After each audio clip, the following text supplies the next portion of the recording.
Na Abadia de Westminster, em Londres, está o túmulo de um poeta chamado John Gay. Ele morreu em 1732. E nesse túmulo está um poema de um amigo dele, o poeta Alexander Pope, um poema bastante solene. E depois está um poema dele próprio, que é o seu epitáfio. É o epitáfio que o John Gay escreveu para si mesmo. E esse epitáfio diz: Life is a jest, and all things show it. I thought so once, but now I know it.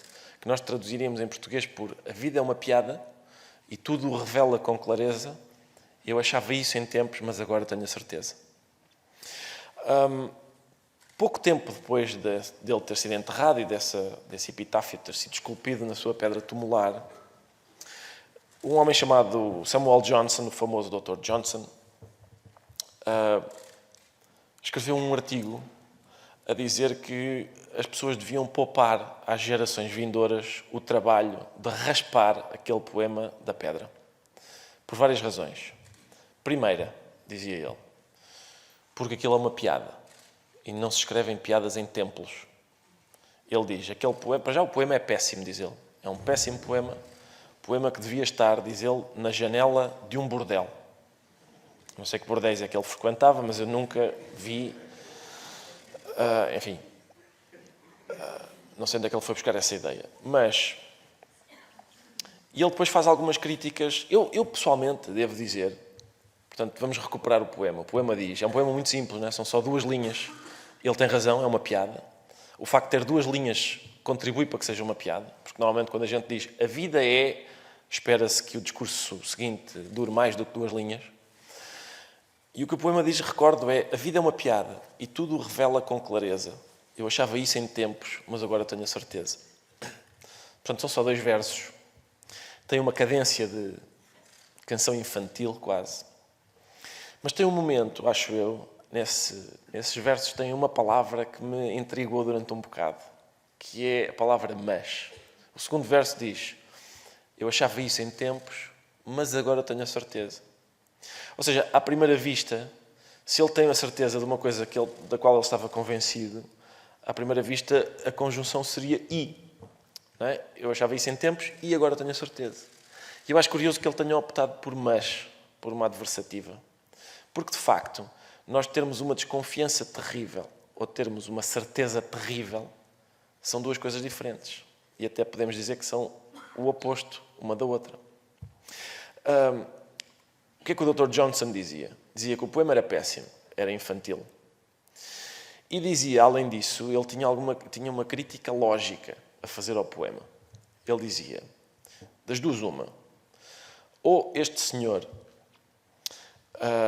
ele dizia, o que o Dr. Johnson dizia era, a humanidade divide-se em 2 tipos de pessoas. Aquelas que acreditam ou fingem acreditar que quando a gente morre não há mais nada, e aquelas que acreditam que quando a gente morre há mais qualquer coisa. Se ele pertence ao primeiro grupo, ou seja, se ele pertence ao grupo das pessoas que acham que quando se morre não acontece mais nada, então o poema não faz sentido, porque ele não pode dizer que agora tem a certeza. Porque quem não existe não tem certeza de coisa nenhuma. A segunda crítica é, se ele pertence ao grupo das segundas pessoas, das que acreditam que há mais qualquer coisa, então ele neste momento já sabe, e provavelmente de forma dolorosa, que a vida não é uma piada. E, portanto, aquilo que ele escreveu está errado de várias maneiras. E o melhor é a gente apagá-lo. Está errado porque é uma piada num templo, não se fazem piadas em templos.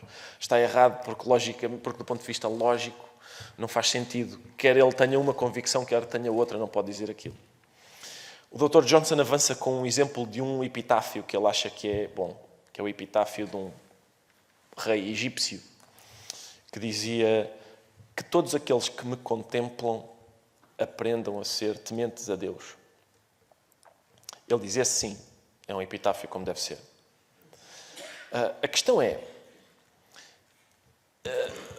num certo sentido, todos os epitáfios são uma piada, e esse também é, no sentido em que são ventriloquia de defuntos. É um morto que está a falar, mesmo no epitáfio, que todos aqueles que me contemplam aprendam a ser tementes a Deus, é um morto que está a dizer isso.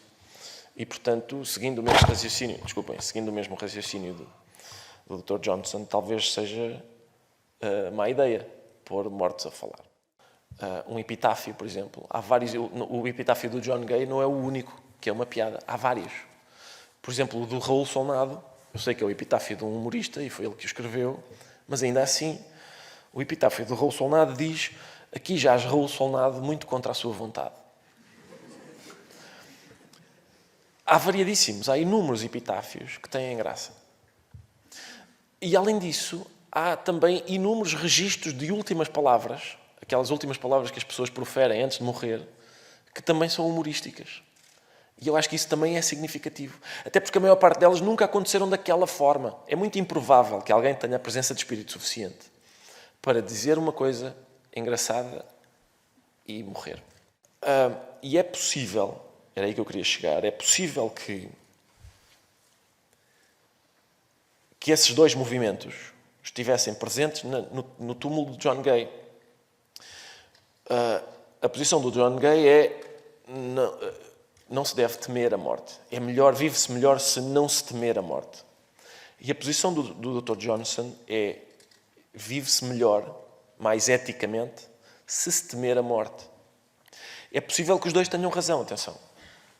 É possível que isto que esteja aqui em causa seja a representação de duas posições relativamente à morte. A posição da religião e a posição, digamos, do humor.